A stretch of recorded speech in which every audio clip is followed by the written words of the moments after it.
অনেকে বলে হুজুর বিমান হামলায় মারা গিয়েছে, বিমান জ্বলে পুড়ে ছাই হয়ে গিয়েছে, তার কবর কোথায়?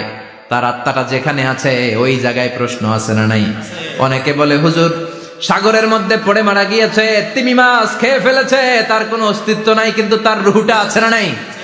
প্রতিটা রুহু সংরক্ষণ করে কে?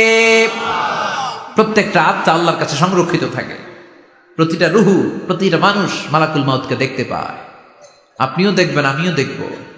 মুমিনদের কাছে এসে মালাকুল মাউত একজন যুবকের বেশে সাদা ধবধবে জুব্বা পরে সুগন্ধি মেখে মুমূর্ষু ব্যক্তির শিয়রে বসে বলে, ইয়া আইয়াতুহান নাফসুল মুতমাইন্নাহ, হে প্রশান্ত আত্মা, উখরুজি ইলা মাগফিরাতুল্লাহি ওয়া রিদওয়ানি, আল্লাহর ক্ষমা আর দয়ার দিকে বের হয়ে আসো।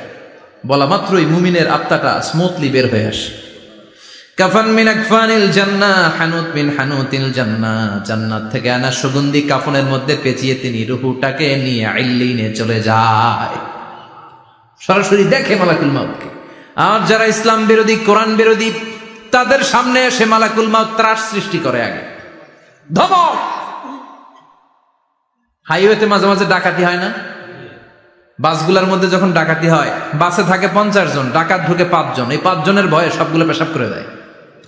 কারণ ত্রাস সৃষ্টি করে। এসেই চাইনিজ কুড়াল দিয়ে আগে কোবায় দেয় 4-5 জনের। রক্ত দেখে কি দেওয়ার সব আগে রেডি করে রাখে। মালাকুল মাউত এসে কাফের, নাস্তিক, মুশরিকদের সামনে সেরকম একটা ত্রাস সৃষ্টি করে। ভয়ে লোকটা কাঁপতে থাকে। ওর কাছে ভদ্র ভাষায় কথা বলে না, সুন্দর জামা পরে আসে না, কালো কুচকুচে চেহারা, ভয়ঙ্কর একটা রূপ নিয়ে, আকৃতি নিয়ে ইসলাম বিরোধীদের মাথার সামনে আসে। দুর্গন্ধযুক্ত চেহারার দেহ নিয়ে ধমক দিয়ে বলে, ও পাপাত্তা, ইয়া আইয়াতুহান নাফসুল খাবিসা উখরুজি ইলা গাদাবিল্লাহ, হে পাপাত্তা, আল্লাহর রাগ, ক্রোধ আর গজবের দিকে বের হয়ে আয়।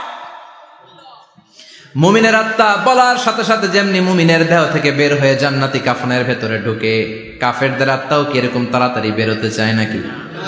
কাফেরদের আত্মা বেরোতে চায় না। ডানে দৌড়, বায়ে দৌড়, সামনে দৌড়, পেছনে দৌড়, আহা, দৌড়াদৌড়ি করে।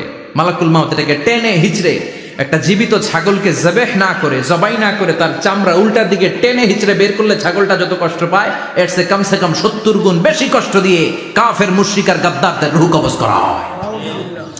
আল্লাহ, এই পরিস্থিতি থেকে তুমি আমাদের বাঁচাও। মুমিনদের রূহ যেমনি কবজ হয়, ওইভাবে রূহ কবজের ব্যবস্থা করে দিও।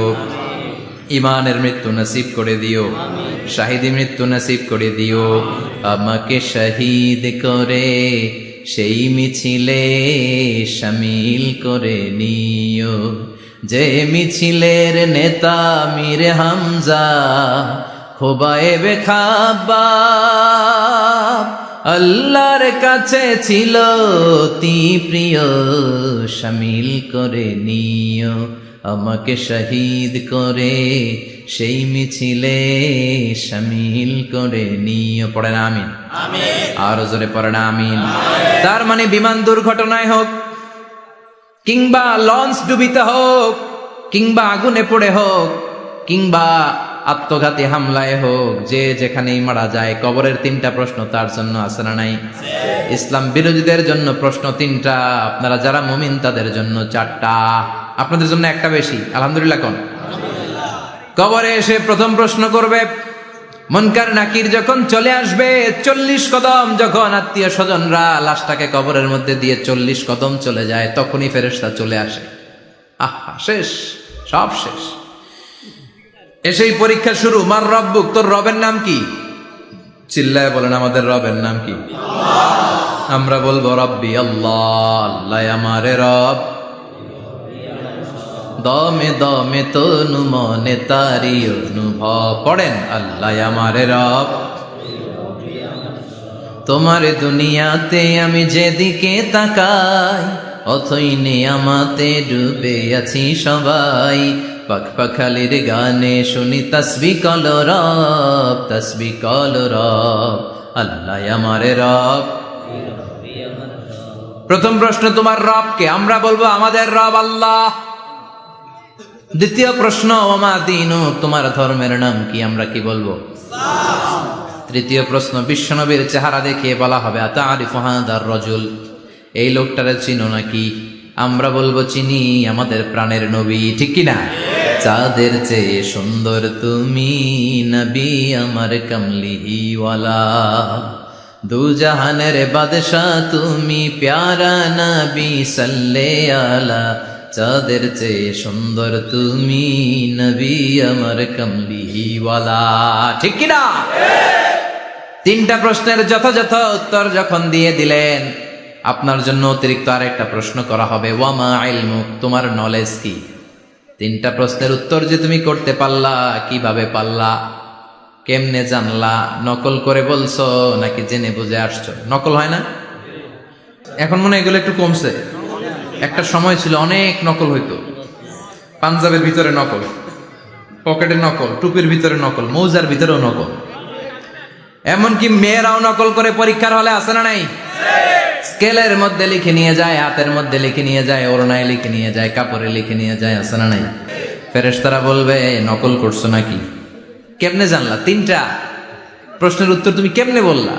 আল্লাহ তোমার রব, ইসলাম তোমার ধর্ম, এই লোকটা বিশ্বনবী, কেমনে চিনলা?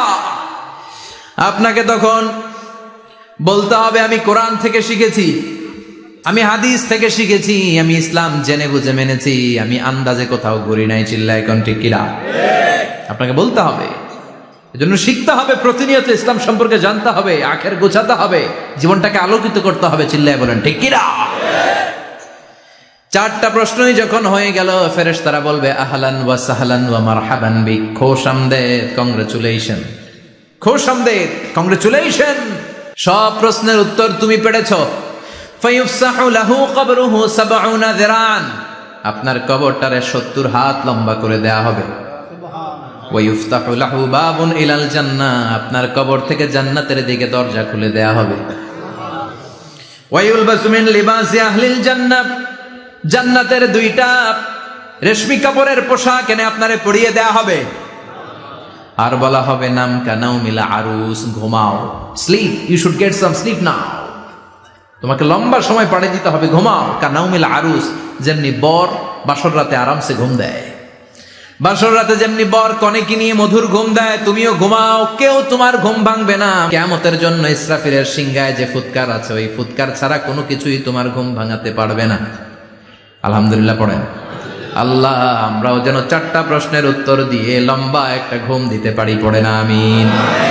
ওয়াম্মাল কাফির ওয়া আহলুশ শিমাল, আর ইসলাম বিরোধী যারা, তাদের সামনে আসবে মালাকান আসওয়াদান আজরাকান, কৃষ্ণ বর্ণের দেহ, নীলাভ বর্ণের দুটো চোখ, গায়ের রং কালো, চোখের রং নীল, দেখতে কেমন লাগে?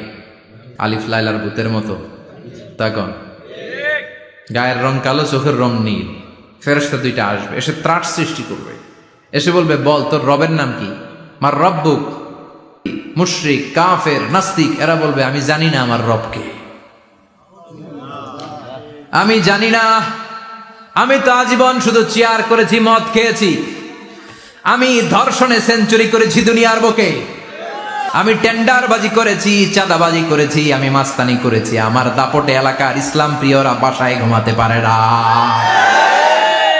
আমি ছিলাম টেন্ডারবাজ, আমি ছিলাম গডফাদার, সন্ত্রাসীদের লিডার, আমি ছিলাম ডন 1 2 3 সব, আমি ছিলাম ডনের ডন, আমি ছিলাম মাস্তান, রংবাজ, রব টপ কি আমি তো জানি না। লাদ্রি লাদ্রি, আমার জিজ্ঞেস করো না।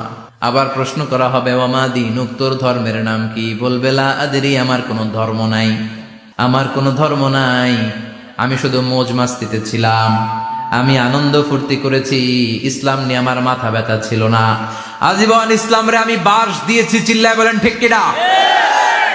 ইসলাম বিরোধীদের সাথে ছিল আমার চলাফেরা, আমার সব সাঙ্গপাঙ্গ ছিল গুন্ডা, বদমাশ, ইসলাম বিরোধী। রব কি, ইসলাম কি, এগুলো আমি জানি না, আমার এগুলো জিজ্ঞেস করো কেন? ধর্ম কি আমি জানি না, আমি কিচ্ছু মনে করতে পারছি না। 3 নম্বর প্রশ্ন করা হবে আতারিফু হাদার রাজুল, দেখো তো এই লোকটারে চিনো কিনা? কয় না, চিনি না, তবে মনে হয় এই লোকটারে দুনিয়ার বুকে আমি গালি দিতাম, এই লোকটার বিরোধিতা করতাম, ব্লগের মধ্যে এই লোকটার ব্যাপারে কুৎসা রটনা করতাম, এই লোকটার কার্টুন বানিয়ে আমি হিংসা ছড়িয়ে দিতাম, এই লোকটার ব্যাপারে আমি এলাকার মধ্যে অপপ্রচার চালাতাম। ফেরেশতারা বলবে তাই, এই ছিল তোর ডিউটি, দাঁড়া এখনই আমাদের খেলা শুরু। এখনই শুরু। ফায়ুতরাকু বিমাতারিকা মিন হাদিদ, লোহার একটা হাতুড়ি দিয়ে মাথা থেকে পা পর্যন্ত পিটানো হবে, পিটিয়ে ওর গোশতর হাড্ডিগুলোকে থেতলে ফেলা হবে। ওয়ায়ুকালু লিল আরদি ইলতাইমি, কবরের দুই পাশের মাটিরে বলা হবে এবার দুই দিক থেকে তোরা চাপ দে। চাপ দেয়া হবে, ধাক্কা ধাক্কি করেও সে সুবিধা করতে পারবে না। মাটি আস্তে আস্তে আস্তে আস্তে দেহের দুই দিকে লেগে এমন জোরে দুইটা চাপ দিবে, ফাতাখতালিফা আদলাউহু, তার ডান পাশের পাজরের হাড্ডি বাম দিকে ঢুকে যাবে, বাম দিকের হাড্ডি ডানে চলে যাবে।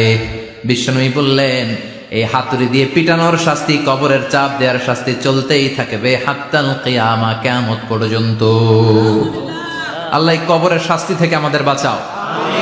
আমরা এই আযাব পেতে চাই না, আমরা যেন ঠিকভাবে কবরের 4টা প্রশ্নের উত্তর করে দিয়ে লম্বা ঘুম দিতে পারি। আল্লাহ তুমি তৌফিক দাও। এজন্য আল্লাহ বললেন, গোলাম দুনিয়া নিয়ে পাগল হয়ে থেকো না। এই দুনিয়ার জীবন আসল জীবন নয়, আসল জীবন হলো কবরের জীবন। জোরে বলেন ঠিক কিনা? এই জন্য মাঝে মাঝে কবরে যাবেন, কবরস্থানে দাঁড়িয়ে চিন্তা করবেন এই জায়গায় আমারও আসতে হবে। দিন যাবে, রাত আসবে, বৃষ্টি হবে, শীত আসবে, কেউ আমার দেখতে আসবে না। একা থাকতে হবে, একা, বড় একা, অন্ধকার, বড়ই অন্ধকার। ওই কবরের জীবনের সামান গোছানোর দরকার আছে না নাই? ওই কবরে সুখে শান্তিতে থাকতে চাইলে নামাজ পড়ার দরকার আছে না নাই? কোরআন পড়ার দরকার আছে না নাই? ছেলে মেয়েগুলোরে মানুষের মতো মানুষ করার দরকার আছে না নাই?